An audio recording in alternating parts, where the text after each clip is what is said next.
Meet the real shopping expert, a man who shops 365 days a year, Santa. That's true. I do shop year-round. For gifts! Ho ho ho! And I have only one night to deliver them to all the kids in the world! Ho ho ho! Now, let me tell you how I shop safely online. First of all, always keep your eyes on the URL bar. Scammy websites will try to redirect you to fake shopping sites, but the URL bar gives them away. Watch out!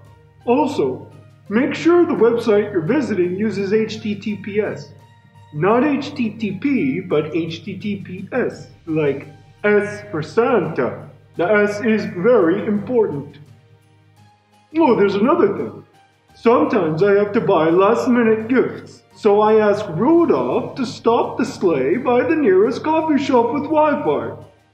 Make sure to use a VPN whenever you connect to public Wi-Fi, so naughty hackers can't steal your personal data. I use NordVPN. One click and my online data is encrypted. Yeah, I really do a lot of shopping. It's easy to get lost in the rush, but I always keep track of my purchases, and you should too. Monitor your credit card statement and challenge any purchases you didn't make. Happy holiday shopping!